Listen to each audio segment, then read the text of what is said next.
I'm going to continue to read to you James and the Giant Peach by Roald Dahl. Written in 1961, published in 2007 by Penguin Books USA, and I have permission to read this from Access Copyright. Chapter 28. One by one, the travelers came out again onto the top of the peach and gazed carefully around. The moon was still shining as brightly as ever, and there was still plenty of huge shimmering cloud mountains on all sides, but there were no cloudmen in sight now. "The peach is leaking!" shouted the old green grasshopper, peering over the side. "It's full of holes, and juice is dripping out everywhere." "That does it!" cried the earthworm. "If the peach is leaking, then we shall surely sink." "Don't be a donkey," the centipede told him. "We're not in the water now." "Oh, look!" shouted the ladybug. "Look, look, look! Over there!" Everybody swung round to look. In the distance, and directly ahead of them, they now saw a most extraordinary sight. It was a kind of arch, a colossal, curvy-shaped thing that reached high up into the sky and came down again at both ends. The ends were resting upon a huge, flat cloud that was as big as a desert. "Now what in the world is that?" asked James. "It's a bridge." "It's an enormous hoop cut in half." "It's a giant horseshoe standing upside down." "Stop me if I'm wrong," murmured the centipede, going white in the face. "But might those not be cloudmen climbing all over it?" There was a dreadful silence. The peach floated closer and closer. "They are cloudmen! There are hundreds of them! Thousands! Millions!" "I don't want to hear about it!" shrieked the poor blind earthworm. "I'd rather be on the end of a fish hook and used as bait than come up against those terrible creatures again." "I'd rather be fried alive and eaten by a Mexican," wailed the old green grasshopper. "Please keep quiet," whispered James. "It's our only hope." They crouched very still on top of the peach, staring at the cloudmen. The whole surface of the cloud was literally swarming with them. And there were hundreds more up above, climbing about on that monstrous, crazy arch. "But what is that thing?" whispered the ladybug. "And what are they doing to it?" "I don't care what they're doing to it," the centipede said, scuttling over to the tunnel entrance. "I'm not staying up here. Goodbye." But the rest of them were too frightened or too hypnotized by the whole affair to make a move. "Do you know what?" James whispered. "What?" they said. "What?" "That enormous arch. They seem to be painting it. They've got pots of paint and big brushes. You look." And he was quite right. The travelers were close enough now to see that this was exactly what the cloud men were doing. They had huge brushes in their hands, and they were splashing the paint onto the great curvy arch in a frenzy of speed. So fast, in fact, that in a few minutes the whole of the arch became covered with the most glorious colors. Reds, blues, greens, yellows, and purples. "It's a rainbow!" everyone said at once. "They're making a rainbow." "Oh, isn't it beautiful? Just look at those colors." "Centipede!" they shouted. "You must come up and see this." They were so enthralled by the beauty and brilliance of the rainbow that they forgot to keep their voices low any longer. The centipede poked his head cautiously out of the tunnel entrance. "Well, well, well," he said. "I've always wondered how those things were made. But why all the ropes? What are they doing with those ropes?" "Good heavens! They are pushing it off the cloud," cried James. "There it goes! They are lowering it down to the earth with ropes. And I'll tell you something else, the centipede said sharply. If I'm not greatly mistaken, we ourselves are going to bump right into it. Bless my soul, he's right, the old green grasshopper exclaimed. The rainbow was now dangling in the air below the cloud. The peach was also just below the level of the cloud, and it was heading directly towards the rainbow, traveling rather fast. We are lost, Miss Spider cried, wringing her feet again. The end has come. I can't stand it, wailed the earthworm. Tell me what's happening. We're going to miss it, shouted the ladybug. No, we're not. Yes, we are. Yes, yes, no. Oh, my heavens. Hold on, everyone, James called out. And suddenly there was a tremendous thud as the peach went crashing into the top part of the rainbow. This was followed by an awful splintering noise as the enormous rainbow snapped right across the middle and became two separate pieces. The next thing that happened was extremely unfortunate. The ropes that the cloudmen had been using for lowering the rainbow got tangled up with the silk strings that went up from the peach to the seagulls. The peach was trapped.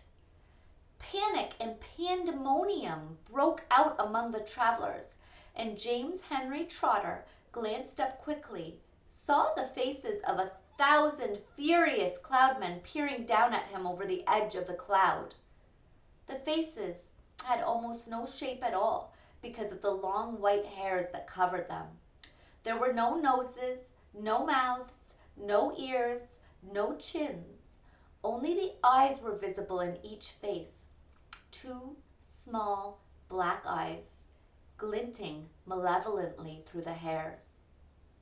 Then came the most frightening thing of all.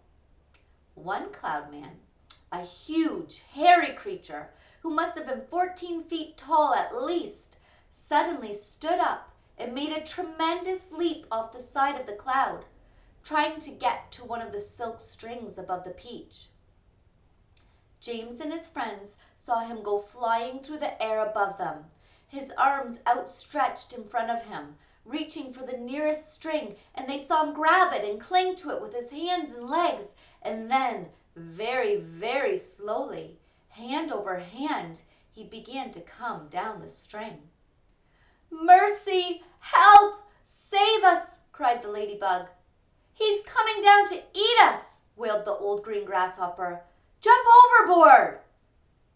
Then eat the earthworm first, shouted the centipede. It's no good eating me. I'm full of bones like a kipper. Centipede, yelled James. Quickly, bite through the string, the one he's coming down on. The centipede rushed over to the stem of the peach and took the silk string in his teeth and bit through it with one snap of his jaws. Immediately, far above them, a single seagull was seen to come away from the rest of the flock and go flying off with a long string trailing from its neck. And clinging desperately to the end of the string, shouting and cursing with fury, was the huge, hairy cloudman. Up and up he went, swinging across the moonlit sky, and James Henry Trotter, watching him with delight, said, My goodness! He must weigh almost nothing at all for one seagull to be able to pull him up like that. He must be all hair and air. The rest of the cloudmen were so flabbergasted at seeing one of their company carried away in this manner that they let go the ropes they were holding, and then, of course, down went the rainbow, both halves of it together, tumbling towards the earth below. This freed the peach, which at once began sailing away from that terrible cloud. But the travelers were not in the clear yet.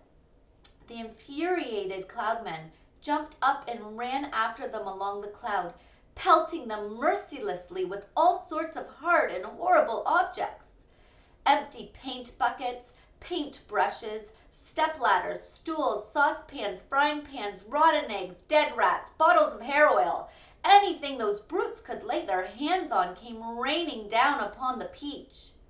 One cloudman, taking very careful aim, tipped a gallon of thick purple paint over the edge of the cloud right onto the centipede himself.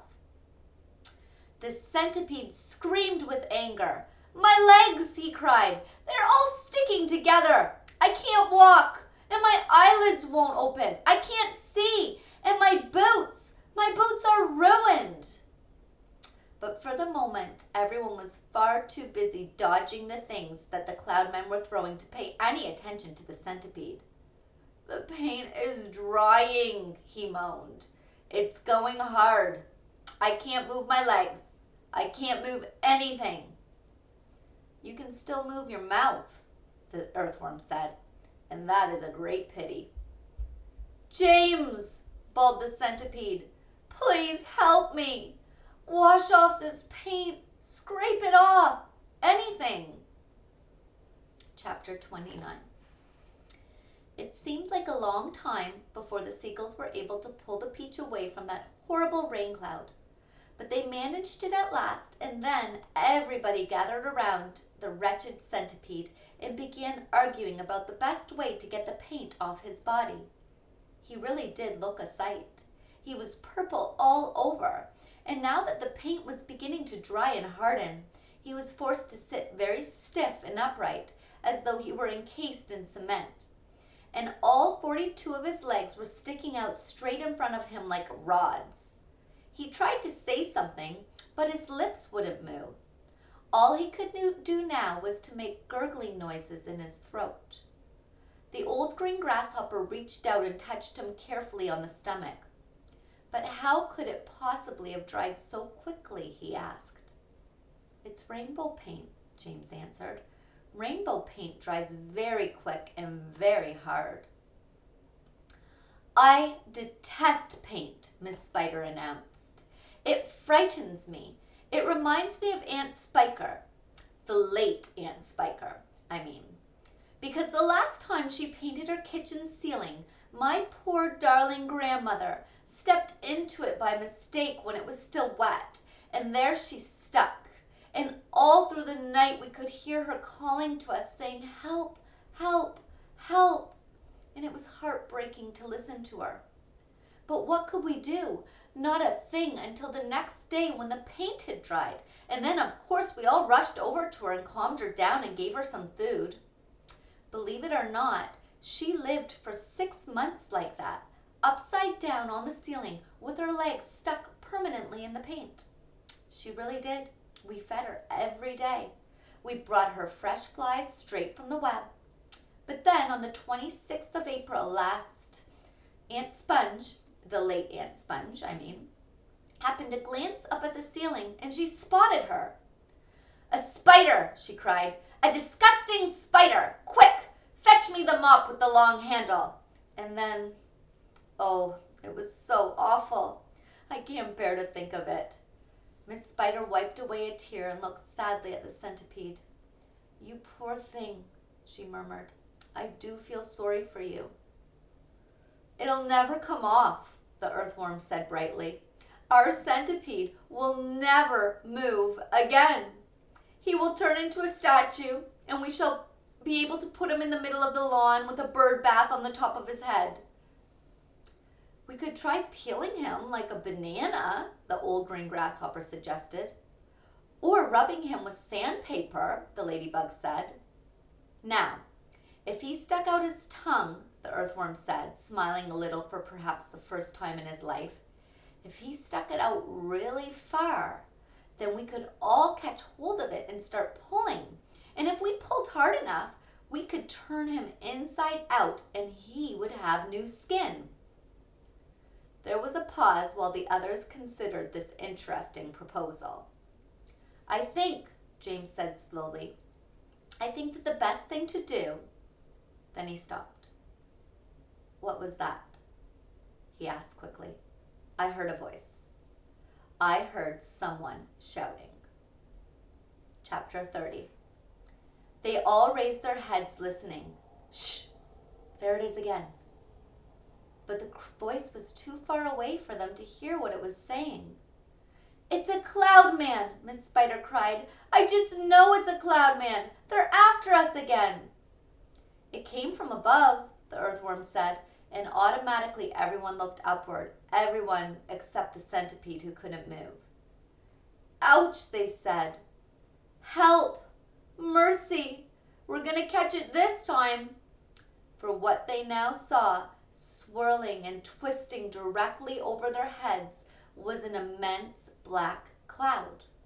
A terrible, dangerous, thundery-looking thing that began to rumble and roar even as they were staring at it. And then, from high up on the top of the cloud, the faraway voice came down to them once again, this time very loud and clear. "On with the faucets!" it shouted. "On with the faucets! On with the faucets!" 3 seconds later, the hole underneath of the cloud seemed to split and burst open like a paper bag, and then out came the water. They saw it coming. It was quite easy to see because it wasn't just raindrops. It wasn't raindrops at all. It was a great, solid mass of water that might have been a lake or a whole ocean dropping out of the sky on top of them. And down it came. Down and down and down, crashing first onto the seagulls and then onto the peach itself, while the poor travelers shrieked with fear and groped around frantically for something to catch hold of. The peach stem, the silk strings, anything they could find. And all the time the water came pouring and roaring down upon them, bouncing and smashing and sloshing and slashing and swashing and swirling and surging and whirling and gurgling and gushing and rushing and rushing. And it was like being pinned down underneath the biggest waterfall in the world and not being able to get out. They couldn't speak. They couldn't see. They couldn't breathe.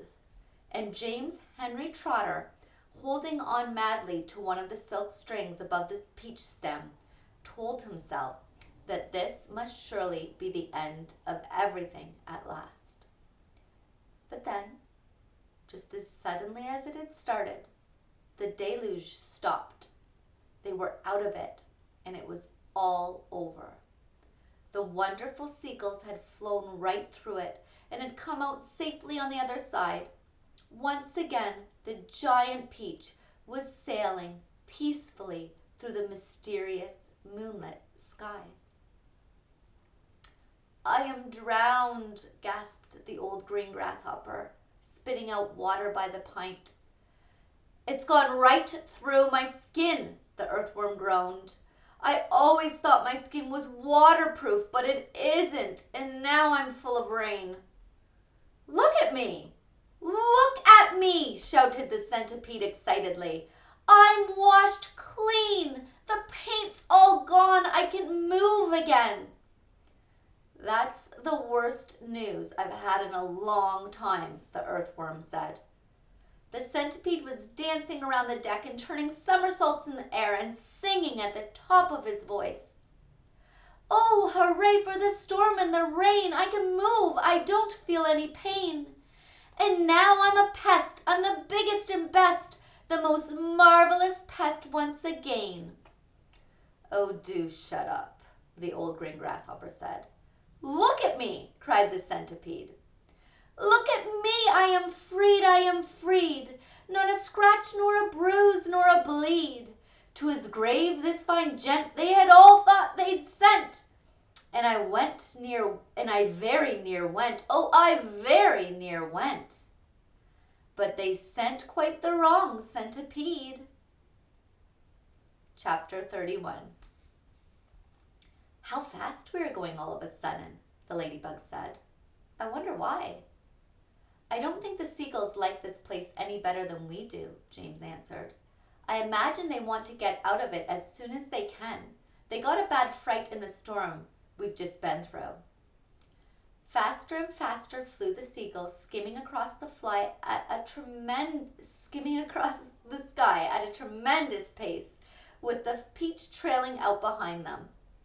Cloud after cloud went by on either side, all of them ghostly white in the moonlight, and several more times during the night the travelers caught glimpses of cloudmen moving around on the tops of those clouds, working their sinister magic upon the world below.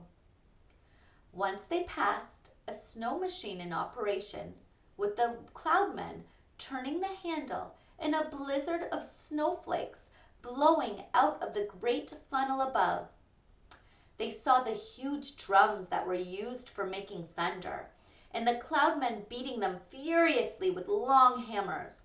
They saw the frost factories and the wind producers and the places where cyclones and tornadoes were manufactured and sent spinning down towards the earth. And once, deep in the hollow of a large billowy cloud, they spotted something that could only have been a cloudmen's city. There were caves everywhere running into the cloud, and at the entrance of the caves, the cloudmen's wives were crouching over little stoves with frying pans in their hands, frying snowballs for their husbands' suppers. And hundreds of cloudmen's children were frisking about all over the place and shrieking with laughter and sliding down the billows of the cloud on toboggans. An hour later, just before dawn, the travelers heard a soft whooshing noise above their heads, and they glanced up and saw an immense gray, bat-like creature swooping down towards them out of the sky. It circled round and round the peach, flapping its great wings slowly in the moonlight and staring at the travelers. Then it uttered a series of long, deep, melancholy cries and flew off again into the night. "Oh, I do wish the morning would come," Miss Spider said, shivering all over. "It won't be long now," James answered. "Look, it's getting lighter over there already." They all sat in silence watching the sun as it came up slowly over the rim of the horizon for a new day.